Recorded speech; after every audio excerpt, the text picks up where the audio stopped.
Speaking of promoting things and providing interest to the viewer, let's find out who Maureen Cashin Bolog is. Let's take a little bio on Maureen and just take us back from day one and bring us up to the present. Who is Maureen Cashin Bolog? Let me see, who am I? Wow, I didn't think he was going to ask that question. I didn't think that. Okay. Well, currently, and then should I start? I'll start currently and then see what I can fit in from the behind, right? The time is yours. You're on camera. I'm married to my husband Keith Bolog for 12 and a half years. We've been living in Kenosha since 2000. I think 2001, 2000. Anyway, something like that. And close enough. I can't remember. Should we call someone to find out? I'll tell you my phone number when I was like 6, but I can't remember when I moved into my house. Okay. Anyway, I have 3 kids. They go to Harvey School right now. So my daughter's 11. She's graduating from 5th grade at Harvey. And then that's Teresa, and she's a big baseball player. And then my son Jack is in 3rd grade. And my daughter Mary Bridget is finishing up kindergarten. So I love that. I love my kids. They're great. What else about me? All right, so you're on. I don't know what. I'm Irish. You heard about that? Oh really? Oh really? I wouldn't have guessed that. That probably defines a lot of I was born in Chicago. My parents are from Ireland. My mom's from Donegal. My dad's from Leitrim. Being Irish is just part of growing up. You don't even think about it. But then later, when people are doing theater and they're doing Irish theater, there's a big push on this whole Irish theater, and it's like, wow, I guess I know stuff about that just because I was raised. You don't think about it when you're being raised, but then after it, you start doing it, and you're like, oh, I have this information, And so I think, so I kind of got in that Irish niche thing, singing Irish songs and the like of that. And then when I came back to Chicago, I got involved with the Irish American Heritage Center.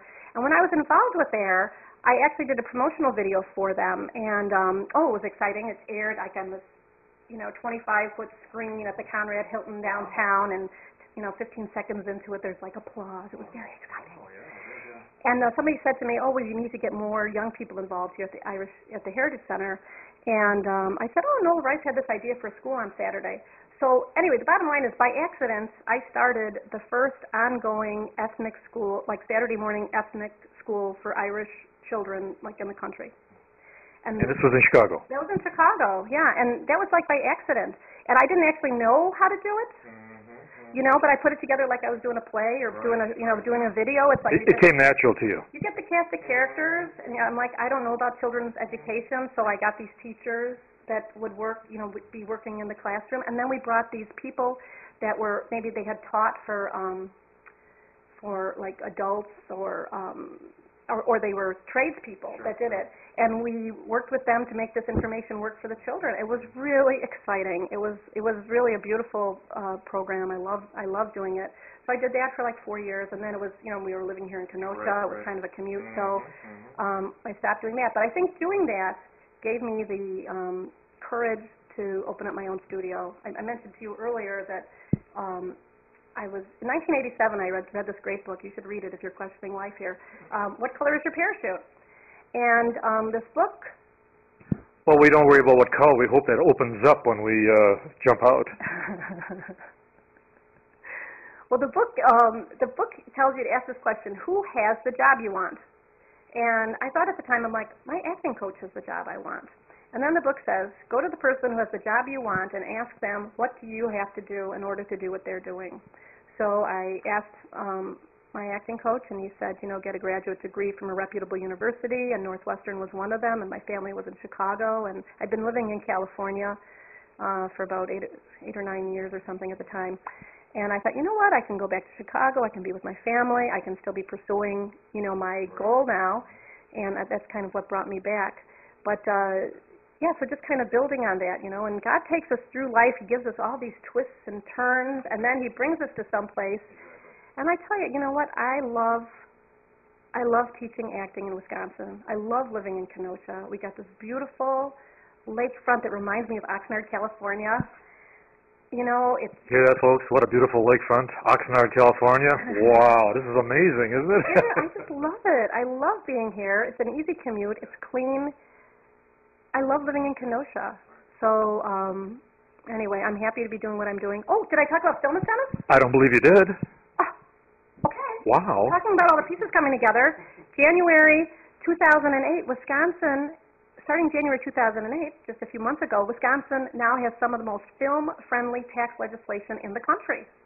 And, I mean, we just have that Johnny Depp movie that's going on now. There's a lot more production. There's a studio being built out by the airport, sound studio, sound stage. There's Lake Geneva's got a truck with a dozen cameras that go around shooting things. I mean, there's a lot of exciting things that are happening. And if we want, with these movies coming to Wisconsin, we need to give them the caliber of actor that they're dealing with in Los Angeles and New York. Right now, they're importing the big names, right?